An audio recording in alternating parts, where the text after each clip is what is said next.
Yan mga guys, ako yung nakaluto na ng tanghalian namin. Yan, wala pa alas 12 pero naluto ko na, nagmamadali at magbubukas uli ako ng tindahan ko. Ito na, pinagbukod-bukod ko na yung ulam para walang damangan. Ayan, ito akin to. Ayan. Ito, pati plato nilagay ko na sa asawa ko para pagdating, kanya ito. Pagdating kakain na lang siya mga guys. O diba? Wala nang disturbo, hindi na ako tatawagin, hainan siya. Kasi nakaready na yung pagkain niya. Ito kay ano ito, sa mamangkin ko kay Marian. Yan. Pero parehas lang kung tagilang piraso. Ito naman sa anak ko kay DC. Oh, ayan. Puro parehas lang mga guys. Ayan. Ito ang tanghalian namin ngayon.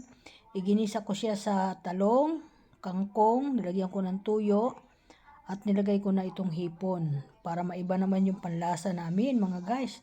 Kaya ayan mga guys. Ayan. Ayan. Okay, kakainin na lang yan pagdating ng alas 12. Ayan.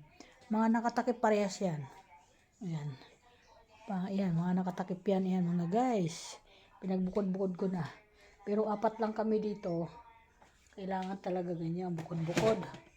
Para Ayan, takpan ko yung akin. Para dito sa akin, malapit sa thermos. Diyan ko para palatandaan. Ayan mga guys. At pag nagutom ako mamaya mga guys na merienda sa hapon, meron pa ako itinira dito na merienda. Pagdating sa hapon. Kasi malili na ako magutom. Yan mga guys. At nakaluto naman na kami na sinaing. Kami po ay kakain na lang. Okay, thank you. Welcome to my vlog. Maraming salamat. Papatayin ko muna yung ilaw ko dito. At lalabas uli ako. Antayin ko yung aking asawa. Ayan. Wala pa mga guys. Ayan. Oh, pagdating Mirian, kakain na lang. Nakahain na yung pagkain dyan ha. Nandiyan na sa lamisa. Nakabukod-bukod na. Antayin ko lang si Ayan.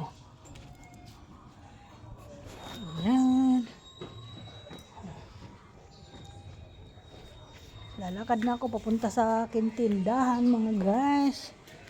Diba? Nakaluto na ako. Bilis. Bilis lang po ako magluto.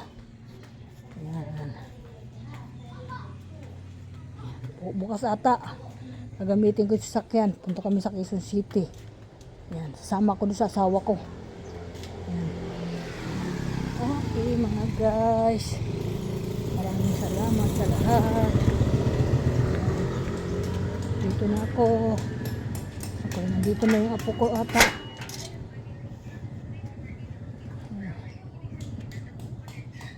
Ginagawa mo binos. Kaluto na ako.